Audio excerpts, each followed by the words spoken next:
The Argos are on the road to redemption this week following a tough road loss to West Alabama. Now the north side of the state comes calling in the Argos 2017 home finale. GSC Soccer has announced the all-conference selections. Find out which Argos made the cut. Plus, running back Leroy Wilson joins the show. It's all right here. This is the Coach Shinnick Show on the UWF Sports Network.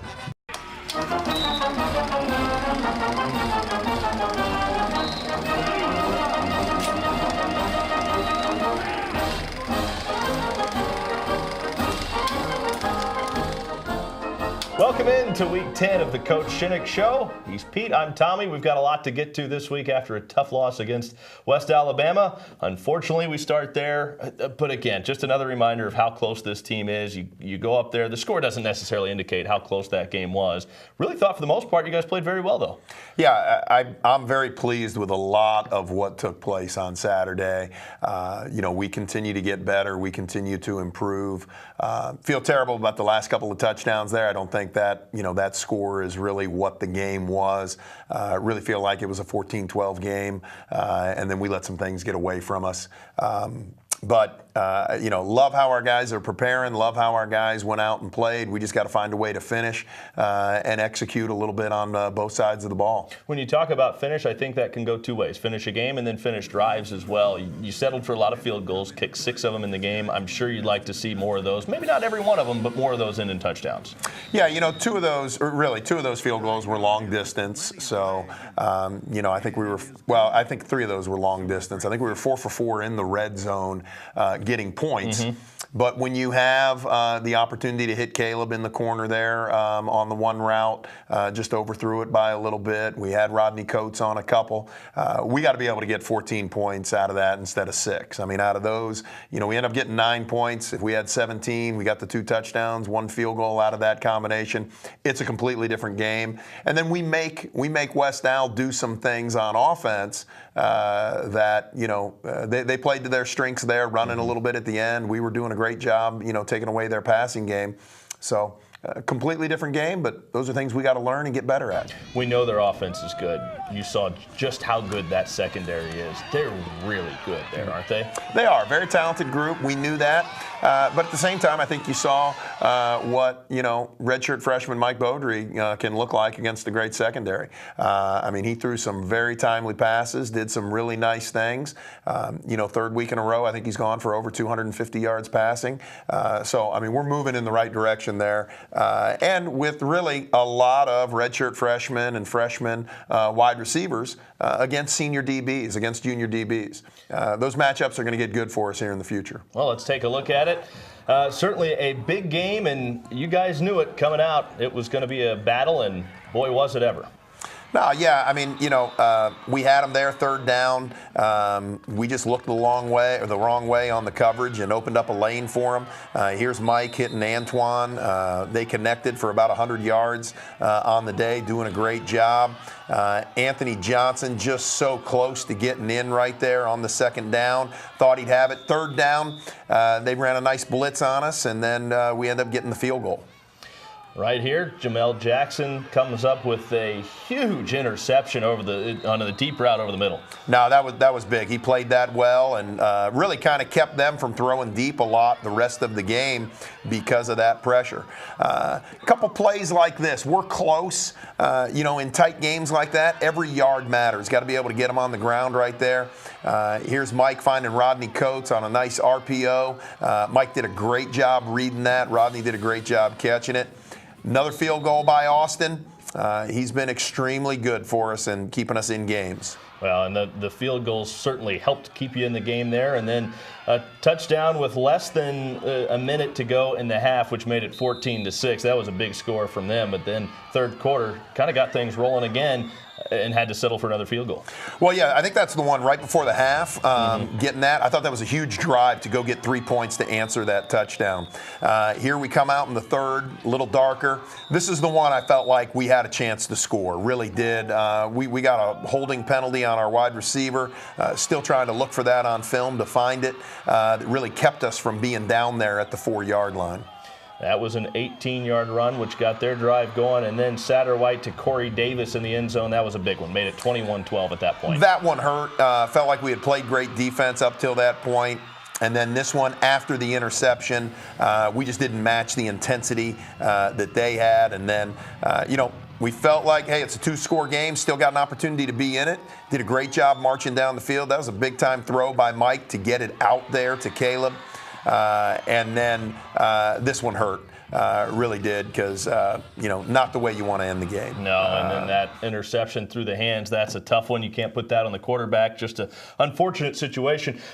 Let's talk about the receiving core in that game, because, I thought they really played pretty well. There were some passes, that you could look at, maybe say were drops, but at the same time, they were highly contested passes. I mean, these were drops with guys draped all over them.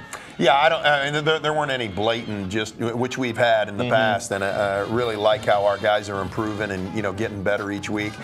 We just didn't make a big-time play. We made a lot of really good plays. I think we had some in the end zone where we could have made some big-time plays. That's the type of thing that's going to get us to where we need to be. Now, instead of that score being 14-12, now that score, we've got 4 more points. We're up now. Right. Or we've got 11 more points. And now we're putting pressure on them. In games like that, got to take advantage of every opportunity you have. Got to make the most of every time you're down there. Again, we're coming away with points. Just need to come away with more. Some positives, though. Leroy Wilson was really a nice spark plug off the bench in the second half. Yeah, Leroy's been really great all year long. He's been able to do that. He's finding little creases, finding little holes.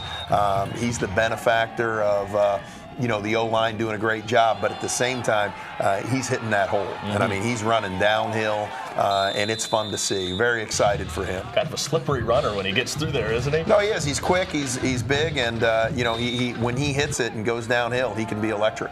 Let's talk about the defense. You talked about it after the game a little bit. Some trouble getting off the field on third down. Yeah, I mean, I think we allowed 2 or 3 drives that end up really changing the game when we have them on third down. And, we knew coming in, number 1 offense in the conference, number 1, scoring, number 1 total yards. We knew that they were going to get some yards. And that's just part of the deal. What I felt like we could have done a little better job of, and, our defensive staff is on the same page, could have held them a little bit in the red zone. I think that first touchdown really should have been a field goal. We just get our eyes in the wrong place and allow that receiver to come into a gap.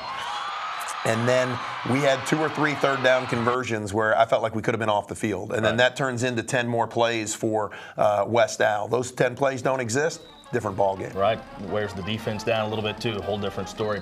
More to get to with head coach Pete Shinnick, plus find out the Argos Soccer All-Conference selections. Leroy Wilson also stops by next. This is the Coach Shinnick Show on the UWF Sports Network.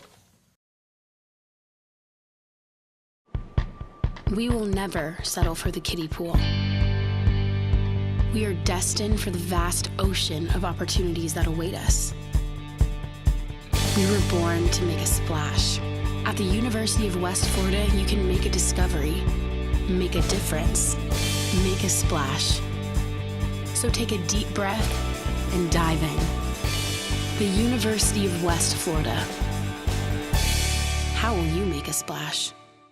We can stop to make sure someone is okay. Get in the way and disrupt the situation. Notify an authority. Or walk them home safely. We can change the language around rape.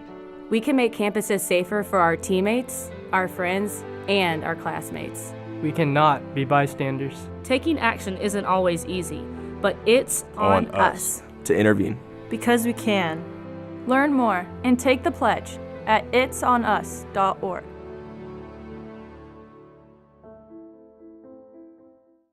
Welcome back to the Coach Shinnick Show. The Argo women's soccer team placed 3 on the GSC All-Conference team this week. Chantel Thompson, Denisha Blackwood, and Leonie Cryle. Thompson got the distinction of first-team honors. At the time of taping, she has 4 goals on the season, while tying with Cryle for second in the GSC with 8 assists. She's also tied for third in the league with 5 GSC assists. Blackwood was honored despite missing 6 games due to injury. She's third in the conference in shots per game, 4th in goals per game, and 5th in points per game. Cryle, just a sophomore, became one of the elite point scorers in the GSC. She leads UWF with 22 total points and is second with 7 goals, while tallying the 8 assists I mentioned before. Also from women's footy, goalkeeper Caitlin Burkhart earned GSC Defensive Player of the Week accolades for the first time in her All-American career. She had 4 saves over the weekend and hasn't allowed a goal since October 15th. Her career goals against average is .51. That's second best in goalkeeper U history, same for GSC history. For the guys, Navarre grad Cameron Bethel earned all GSC honors for the second time in his career. He's third on the team in points with a pair of goals and assists. He's the 19th player in UWF history to earn all conference honors twice in his career. Both teams are competing this week in the GSC tournament. Follow along at goargos.com. On the cross-country course, seeing senior Will Kemmler preparing for regionals is something of an expectation at this point in his career. The same could not have been said when he was just a walk-on 4 years ago. Becoming Caleb Carmichael's #1 runner on the Argos cross-country team has been a long journey, going all the way back to his high school days and some convincing of the coach. I was very interested in the school, so I asked him if I could have the opportunity to run here, knowing that I didn't have the fastest times for a high schooler. It's exciting to see his development and how he has. It's just a transformation, and for him being this tiny, a little slower kid to this very confident, strong kid in the races. Getting on this team and being the only one that was a walk-on, I wanted to be like the others and get that scholarship.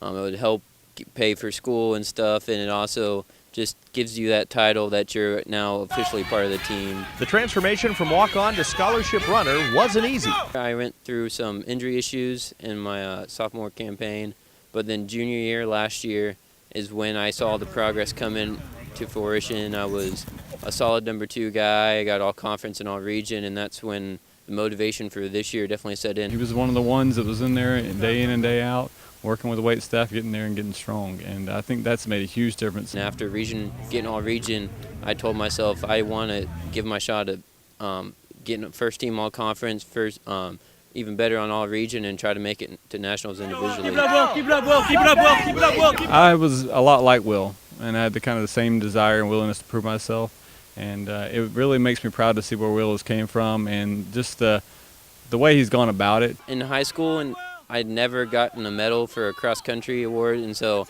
getting my name called and getting that medal around my neck at region last year was very gratifying to see where I've come from and where I am at now, and then also where the future could hold for my life. Both men's and women's teams are competing this weekend at regionals in Lakeland. You can check the results at goargos.com. Now we welcome in Argo running back Leroy Wilson, who had a big weekend last weekend. Thanks so much for being on with us today. How you doing? I'm doing fine. Thank you for having me on the show. Had to be fun. Obviously, it was a tough game, but you came out, really sparked the offense there in the second half on the road at West Alabama. That had to feel good to kind of get things going there offensively a little bit. Right, it felt good. It always feels good to come in and give the offense a spark. Those 5 guys up front, they did an excellent job, creating creases, creating lanes, and I was just taking advantage of those. Obviously, a tough outcome in that game. You guys were certainly in it. The score really doesn't dictate how well played that game was and how close you guys were in that game. Where do you guys feel like you're at as a team right now with 2 big games left? As a team, we still have a lot to play for. Those guys in the locker room, we know that, whenever we play at our best, we're able to compete with anyone in the GSC. The guys in the locker room, we know that these last 2 games are very big, very crucial games, must-win games, and we're going to take that into consideration, during preparation this week. You're kind of a physical runner. Running back in the GSC is always going to be a physical runner. You guys take a pounding. What was it about that position that kind of made you embrace that when you were younger and realize that's what I want to do? Well, when I was younger, I was always the fastest kid of the group. So, my father just stuck me out there at running back, and I stuck with it ever since. Ever since I was 4 years old, I've been playing that position. Is there anything in particular about the position? Is it breaking into space? Is it bouncing off a big hit? Is there anything that really kind of gets the juices flowing? I feel like it's the most exciting position on the field. You can make plays whenever, however you can help the team out. So. Anybody in particular you watched growing up? No one in particular growing up, but currently, I'm a huge Dalvin Cook fan. Being from Miami, I've watched him at Miami Central and followed him to Florida State. And, watching him now, well, not now because he's hurt, but watching him at Minnesota. Not a bad running back to keep an eye on, that's for sure. Hopefully he'll get healthy soon. Dolphins fan growing up, correct? Kind of forced to be a Dolphins fan. I'm sorry out there to all the Dolphin fans, but, you know, I was forced to be a Miami Dolphins fan. I'm from Miami. I cheer for them. They have a few good players. And yeah. Well, they've had some guys to cheer for over the years, so that's not all bad. It's just maybe in recent years it's been a little more lean. Yes, sir. And that happens.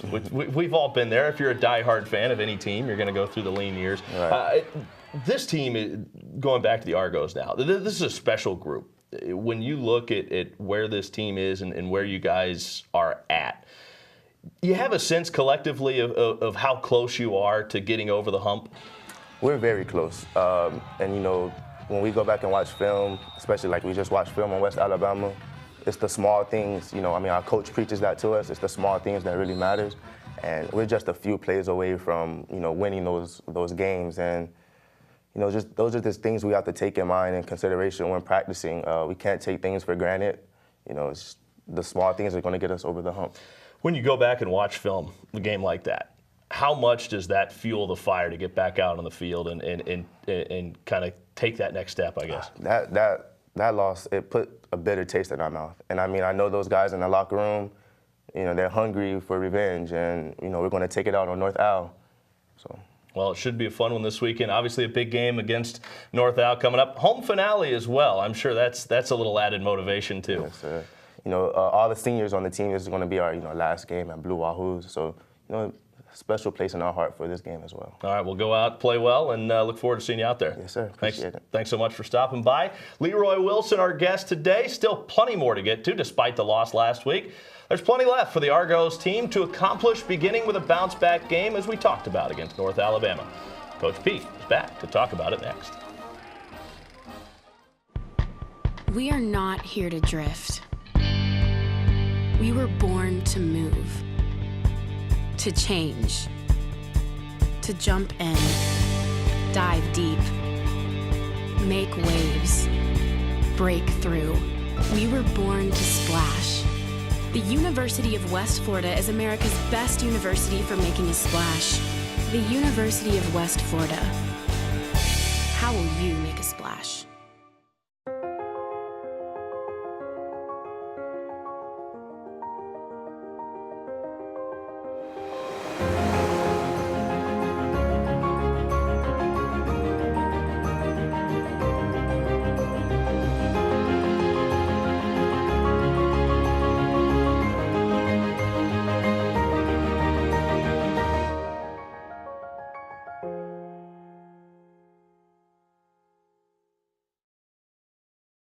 I'll be right back. Hi! You think you're probably sober? Yeah. But you're thinking about taking the back roads home, just in case. If you're probably sober, then why would you do that?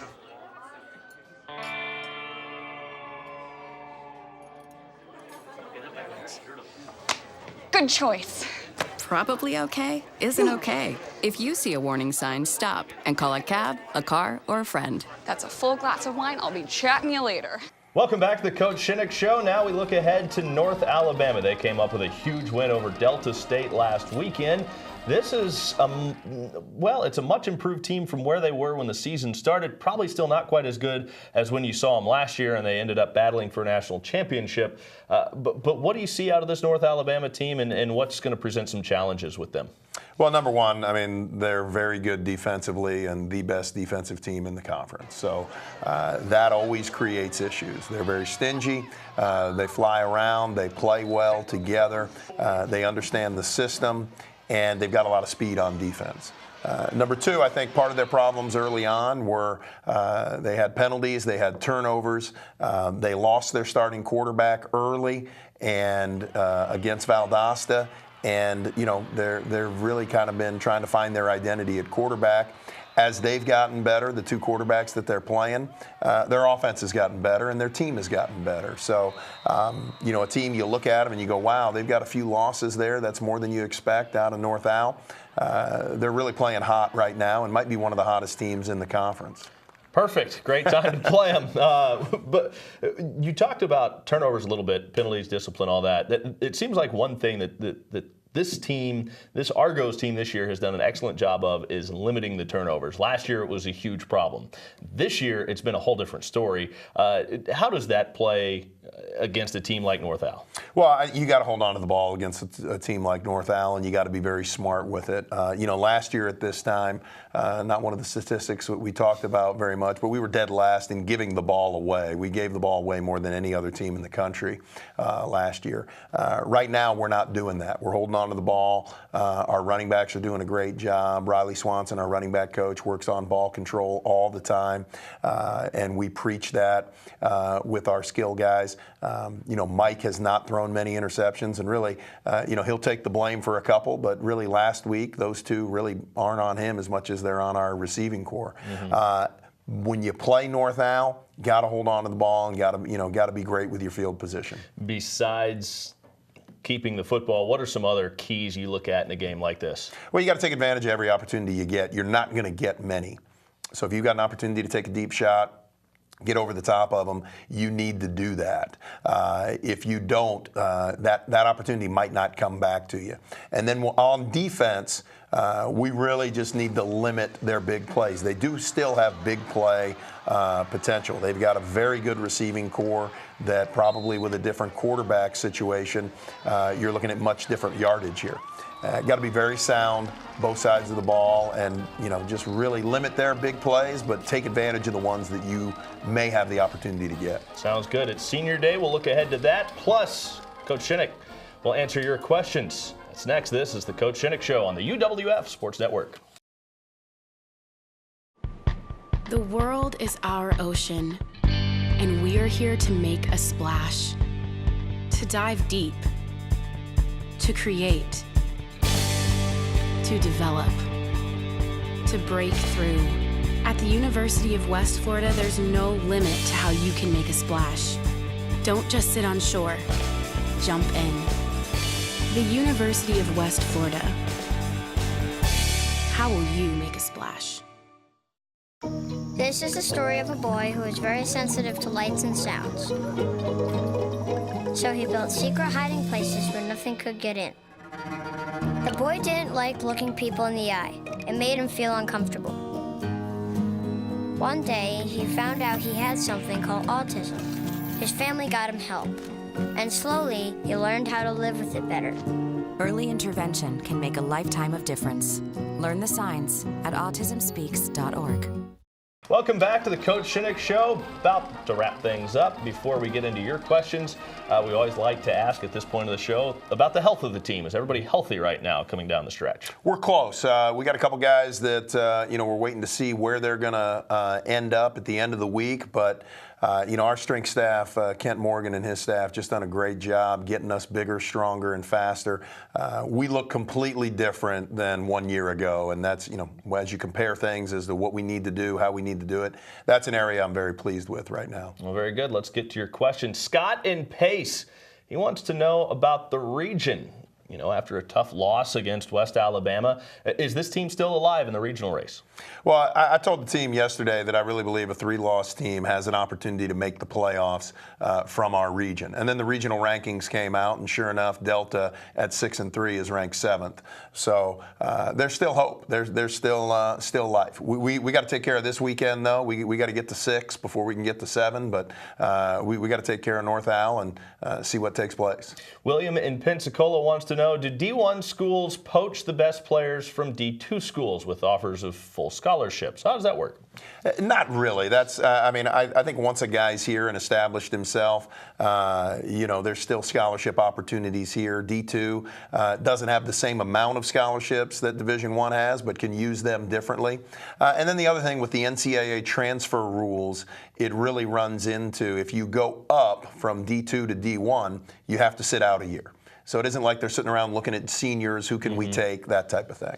But what about when you're out recruiting, are there guys that you're competing with Division I schools with, I would think? Most definitely. Yeah. A lot of the FCSs and then some of the northern FBS D1 schools come down, they make a lot of offers, and then they don't necessarily stick, so to speak. I think one school from the MAC, had offered 220 guys at one point in time in the state of Florida. Wow. Yeah, probably not going to get all of them. But with that being said, we don't really let that deter us. We try to find the right fit for our program, and no matter what his other offers are, we're going to keep pursuing them and see how it plays out. Staying with recruiting, when it comes down to it, it's more than just ability, isn't it? I mean, you have to look at a player and really see, all right, do they fit with our program? And there's kind of a recipe there, isn't there? There is for us. I mean, culture really matters, and we want the right guy who's going to be able to take the coaching that we're going to give him.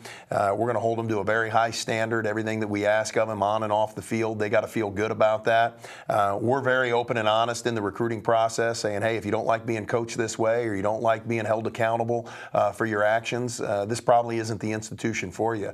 But I love the guys we have right now and the guys that we're on in the recruiting process as well.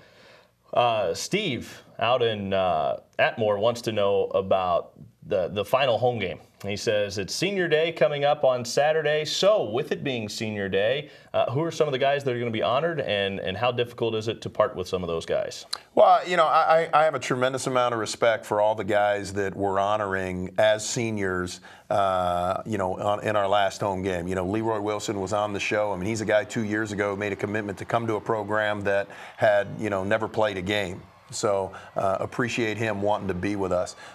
We've got, some guys in the secondary. Jalen Spencer, local Pensacola transfer from USF. He wanted to play his last season in his hometown.